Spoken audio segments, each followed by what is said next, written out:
It is so nice to see everybody. I've seen a couple of you at other events, or even in the mentorship, so it's just really cool to see y'all. But my name, for those who haven't met me, my name is Joey Medrano, and I'm just really excited to be hosting today's fireside chat with Jan Young. And for those who don't know Jan Young, Jan is a powerhouse when it comes to the customer success world. She is a two-time top 25 CS influencer and a dedicated advocate for helping CS leaders transition into the executive roles and driving business impact. Jan, I would love for you to give an intro. If I'm underselling you at all, please come in and share it. Like maybe I should try to get more into selling myself or something, but I don't, you never really get used to somebody doing accolades, I don't think.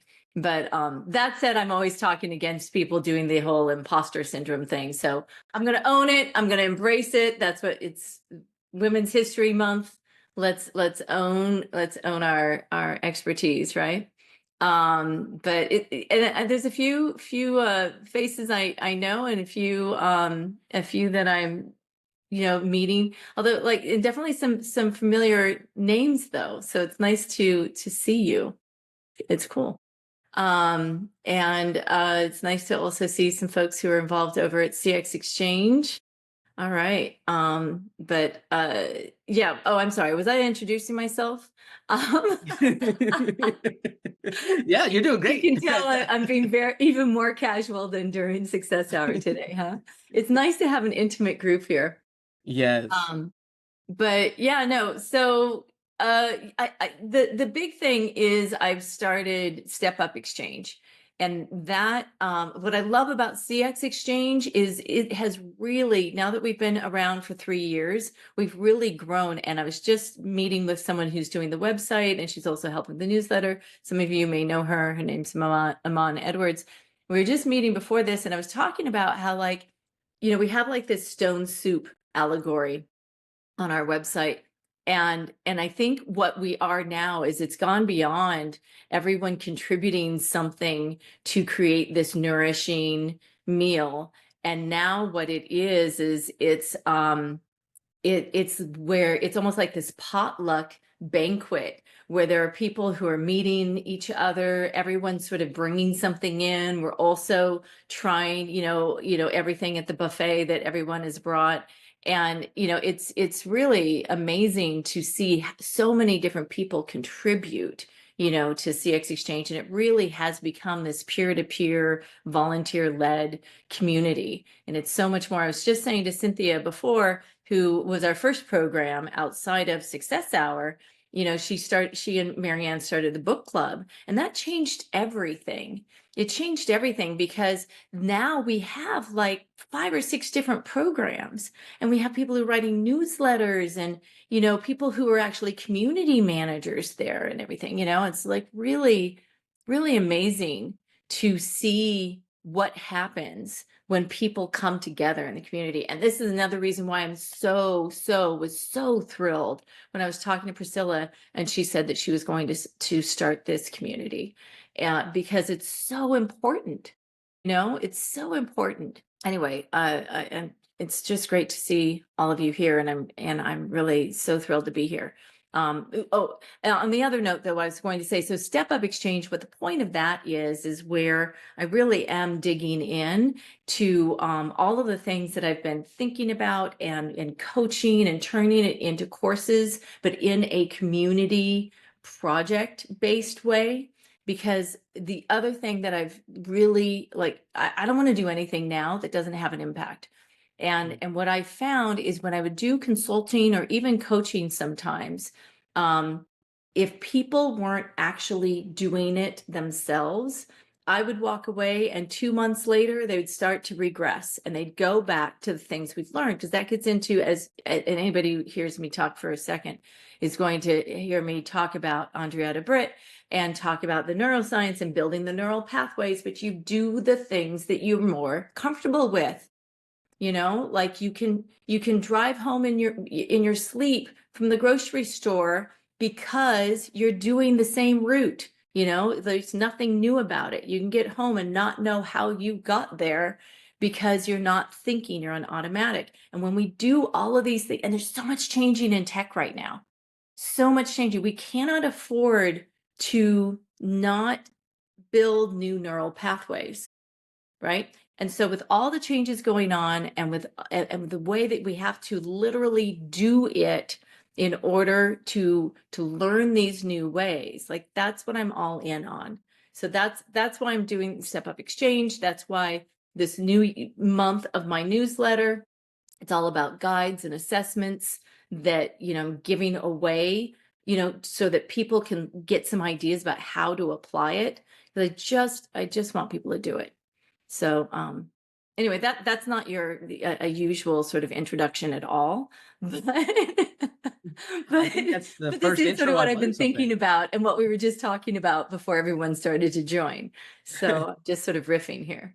No, I mean I love it. Like I was just saying, that I think that's the first intro where I'm like, oh yeah, that's how you develop new habits. It takes some time, it takes practice, and so I that's definitely a daily encouragement that we're going to be taking for sure. For those who haven't been to a fireside chat before, this is usually a Q&A time where we want to make sure that we leverage Jan's expertise. I have prepared some questions that I'm going to go over with her. But if there's anything that you'll have, if I spark, some inspiration or Jan says something you want a little bit of clarification, feel free to raise your hand, come off mute, ask it, or share it in the chat. I'll be more than happy to reshare it.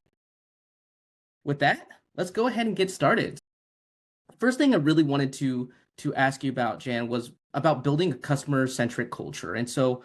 beyond the company-wide mindset shifts of what are some tactical steps that CS leaders can take to make a customer-led growth strategy a reality? Just try saying it Yeah. 5 times quick. Yeah. No, no. I love that you asked that. And I'll probably give you an unexpected answer. And I'm going to tell you data. It's the data that gets people to change. Because we can have all kinds of I feel statements. We can say, don't you see all of our customers? It's all on fire. They're leaving us, all of these things. And it won't, it's just another I feel statement. But if you show them the data, if you show them, and this is what I do with the CS Business Leadership Accelerator, is we get into the data and the financials and what the impact is, as well as, how you can literally measure the customer journey, success path, elements and things like that. But it's all about the data. And I don't think that as CS leaders, we don't think enough sometimes, like how the leaders in the go-to-market leaders who are thinking about prospects, when you think about marketing and when you think about sales, they literally have, they've sliced and diced and they know intentionally what they want the prospect to do from one step to the next, right? It's and they know what their conversion rates. And there's only one revenue event in the prospect phase, right? That Mhm. the marketing and sales team are driving towards. Just one. And when you think about how many revenue events we have as at post acquisition, we have so many more renewals and expansions that we're driving towards, and we don't know how we're really driving towards it. But 90 days before the renewal, we'll reach out to them and say, "Hey, let's talk," which is absolutely way too late. And you don't necessarily have the information you need to ensure that if they actually are going to renew. There's so many things we can be measuring in every stage of the journey to understand if we're actually primed for. And then if and this is where we really get into those leading indicators, if you know early on that you're off track, you can do something about it, Mhm. you know? And so there's that type of data, there's financial data, there's understanding your margins, both the margins of each account as well as your margins overall. Most CS leaders don't realize how much of the overall revenue that the CFO and the board, the investors are thinking that they should, take up, right? So it is actually overall for COGS and cost of goods sold is where most of CS is going to sit. If you have some folks that are doing revenue, it's going to be over in OpEx with sales and marketing. But most of what we do whether it's support, implementation, professional services, adoption, all of those kinds of activities, that is COGS. And COGS overall, in it, as I'm speaking today on March 13th, 2025, just looking at the calendar here, it's COGS overall is 10% of overall revenue. Okay, only 10%. There's 90% other expenditures, 10% just on COGS. And we're not the only thing in COGS. CS is pretty much figured to be about 3 or 4% of revenue. And so when you think about all the other things that go into COGS, whether it's the tools that support it, whether it's operations or the maintenance that engineering is doing on the product, all of these different kinds of things that go into COGS. And then if you think about how much are we spending on it? So then the next time you think, I want to make the case for this tool or this person, what are your margins? What are your unit economics? What are your margins? Can you actually make the case to your CFO? And then the other thing is, and I was just posting about it this week too, about AI, and that's what I'm going to be writing about in newsletter this week. And I have a guide around it about how to get started. But when you think about AI, we're expected to become more efficient. Investors are expecting not, if you've heard of like rule of 40, rule of 40 is basically your growth plus, your efficiency. And those 2% numbers adding up to 40. They're already thinking, maybe you should be at 50. But even more so, they're not even looking at it as, and when they're looking at it, so when you think about profitability of a company, you have your revenue minus COGS equals your margin, equals your profitability. That doesn't include OPEX at all, because OPEX is considered as contributing to generating revenue. So then when you think about how in this context, in this world, all of that's still changing though. That's why sales and marketing got those really big budgets, because they weren't even part of what they were considering as profitability.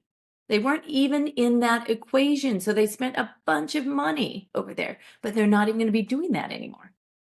Because now one of the first numbers they're going to ask you is revenue to employee ratio, because they're going to be looking at, I already know companies that have plans to get to 1 billion in revenue with either 100 or 200 employees max. So if that's the case, then you're not making the case. You might be making the case for tools, but you're not really making the case for expanding out the headcount unless you can really make the case. It used to be that the way you expanded your headcount was you added people.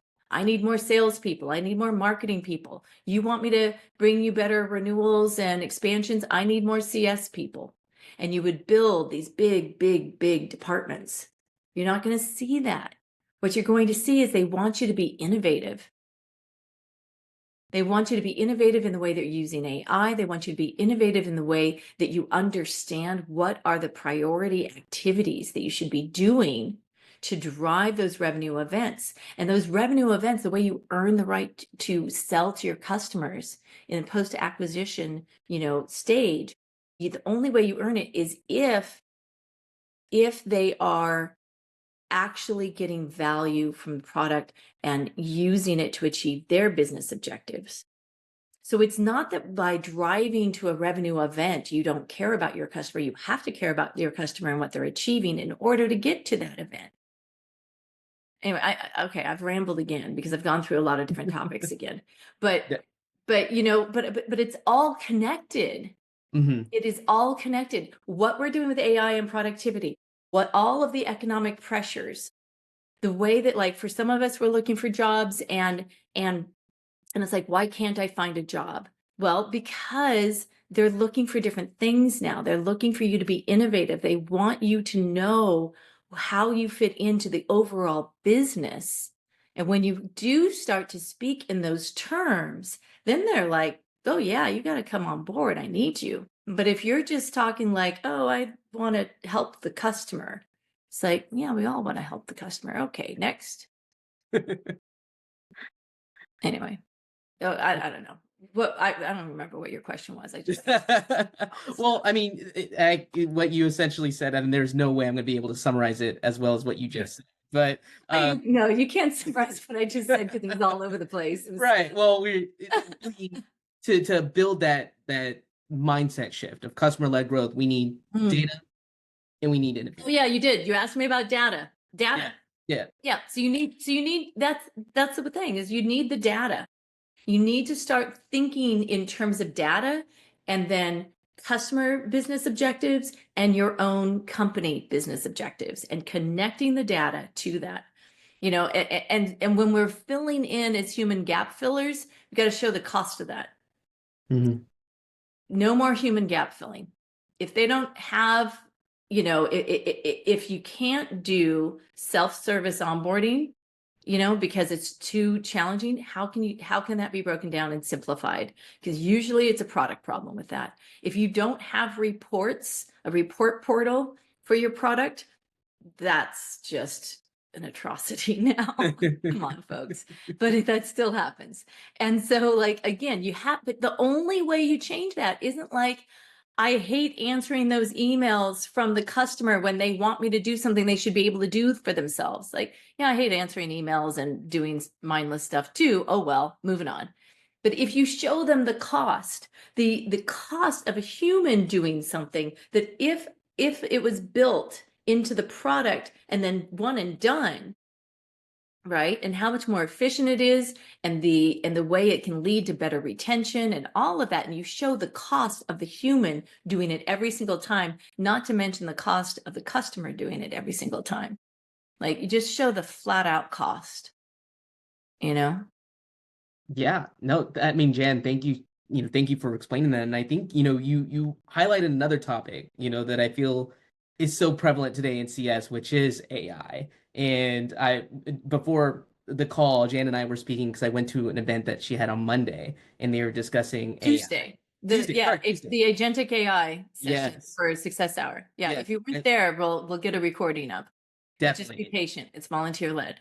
It was really cool. I saw you there, Cynthia, and I saw you taking notes. It was really nice. But I really want to go into that topic a little bit, which is Yeah. like, how do you see AI reshaping customer success, and really, where should CS teams be focusing their efforts to stay relevant when it comes to AI? Well, I mean, it depends on where your company is at and kind of what stage you're at and what is the burning problem with it. And I think that's the always kind of the answer with AI or with any tool is you have to first understand what are you driving towards and what is the burning problem. Something with a new tool like when you're introducing something new into your program, like using tools, it's always good to start with like something small. Like if you haven't been doing a lot with AI, start with something so that you can just understand it better and get some, a quick win out of it. But ultimately, if you don't know what you want to accomplish, then and if you don't know how what activities you should really be prioritizing in your CS program, then what you end up doing is building a tool on top of stuff that didn't really need to happen anyway. So that's one of the important things I would say. If you are replicating something using agentic AI, let's say, but it's something that it doesn't drive any real value for your customers or your company, then it's still a wasted effort. It's just you turned it from a wasted human effort into a wasted agentic AI effort. Mm, Do you know what I mean? Like, so first know what you want to get done and find something that the tool can do for you well. Like you're not going to hire an engineer to do something that an onboarding person should do, let's say. Like you want to think about in the same sense, uh, what does agentic AI do well versus, some other tool? Because if all you need is automation, you don't need agentic AI. You can do automation with that. But that's also then like, is it like like what I refer to sometimes like a choose your own adventure? Choose your own adventure is you get to the end of the road and you have to turn left or right, right? And so that is automation. But agentic AI is going to be, gather all of these resources, analyze it, and give me, the top information. Based upon the top information, then you have another agent pick up and do something else with it. Then you can have another, agent pick up and do something else with it. You can do a series of different things. So then it shows up to you and you can say, okay, do I like this or do I want to revise it in some way, whatever. But there's, yeah, I don't know if that answered your question, but I guess, it's one of those things where it depends, right? Hmm.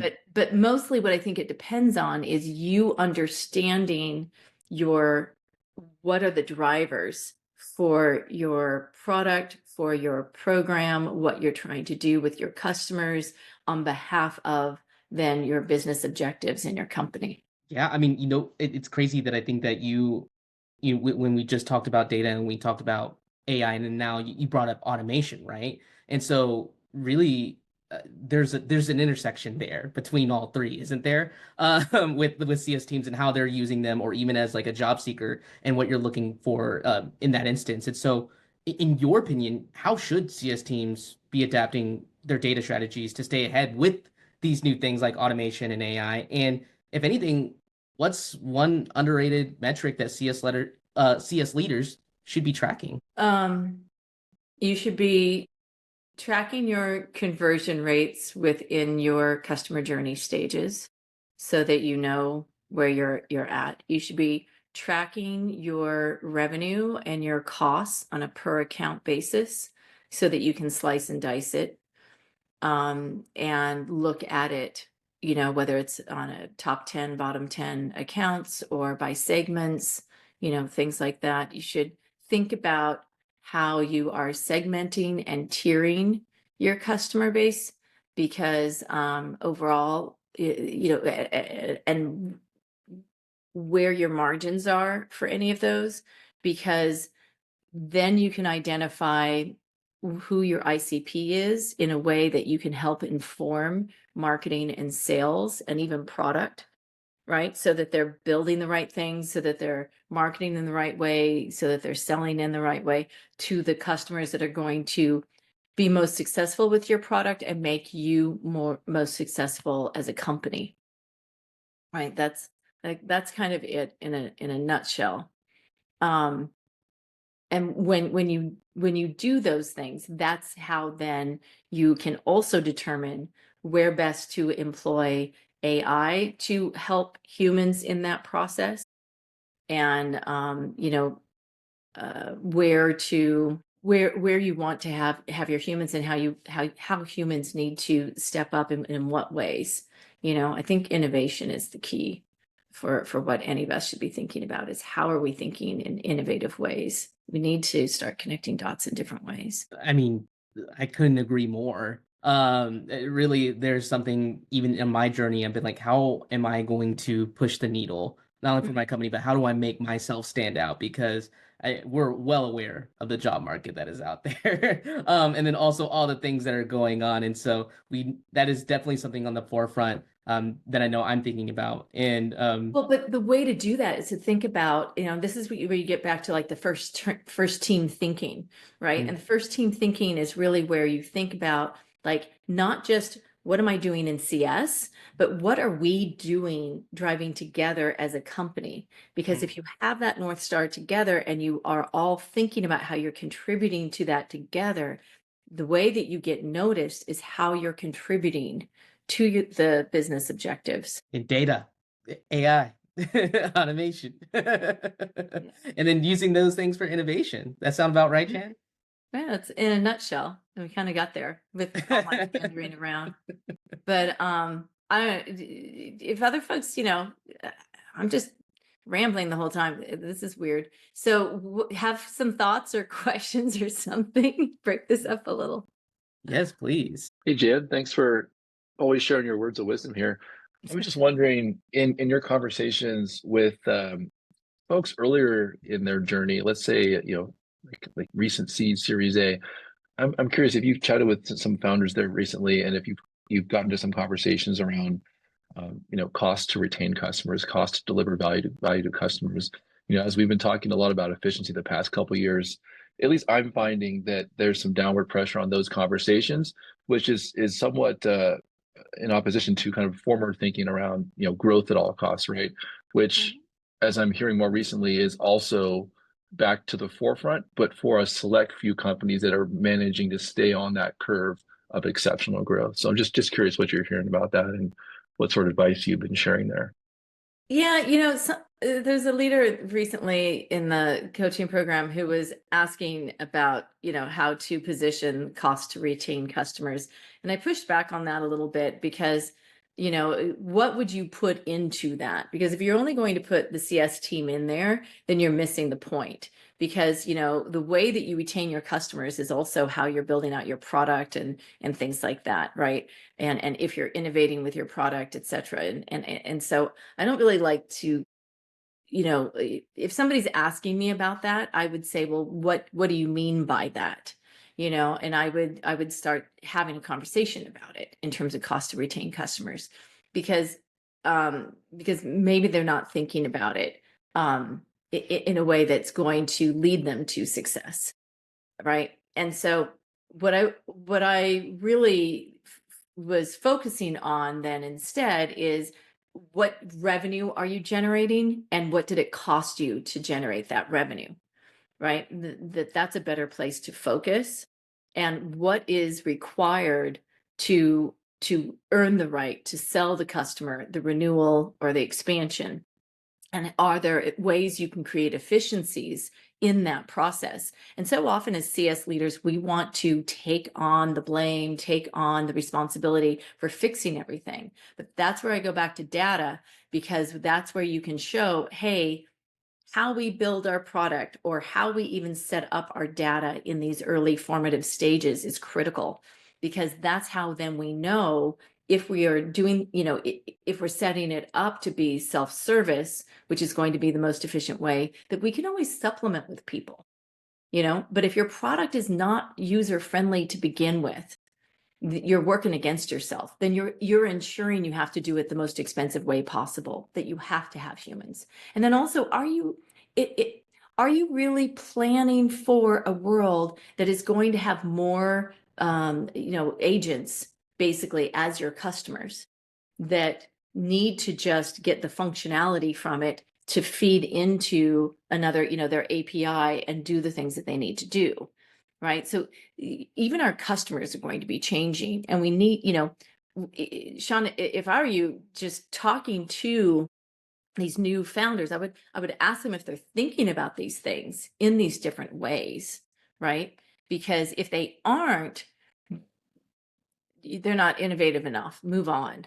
Like, that is not worth your time, because they're just going to, they are thinking in growth at any cost, frankly, if they're not thinking in these innovative ways. And it is hard to change our ways from all the things we've done these last 20 years, but we do need to think about, like, what if, how, and ask these questions. If they aren't asking those questions, then they're just, they're going to start up and be one of the 80% that fail.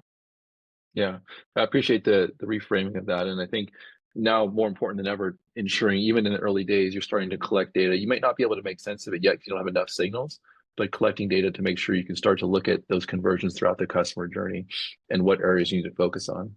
Yeah, I mean, it depends on when you say not enough data. Like, if it's 10 customers, we can pretty much absorb that. But even when you get to 100 customers, you may not be using machine learning, but there's a lot of things that LLMs can help with, giving you ideas about trends, Yeah. and so there's still ways to do it. To learn, get some kind of insights. But Yeah, agreed. yeah. Anyway, I guess we're at our time, but anyway, I don't know if this was useful at all. I mean, incredibly. I mean, I can speak for myself, but you said something was that I think is going to stick with me for the rest of my CS life, which is, what was the cost to get this revenue? Oh, In yeah, there that you go. that to me, I don't know. There's something unlocked in there that I literally want to go back to work and be like, oh my gosh, like I have all these ideas. So I think Good, good. yes. So I think you dropped a lot of really great nuggets when it comes to the wisdom that you shared. Jan, is there any final words of advice that you want to share before we head out today? I can put it over in the Slack channel too, but I forgot. I mean, I mentioned the newsletter, but I'd love it. I'd love if people, if you're not, if you didn't get the newsletter added, please do, because I'd love to hear from you on what topics you want to hear about. I'm pretty sure that next week what I'm going to be talking about is data. And so I have that, but whatever I do with the last week is, would be nice to hear from folks to know what you want to hear on for my big launch month, what the last week I do with it. But and then after that, I'll still be doing the newsletter, but I may not be doing as many guides and assessments and stuff. That's taken a lot of work. Well, I mean, thank you for all you have given. Thank you for the wisdom today. We truly hope that this conversation just sparks new ideas for everybody that came in, and for helping out on their CS journey. So make sure everyone to join Latinos in Success for next time for any events that we have. Look forward to seeing y'all's faces. Thank you again, Jan, and for everyone that attended.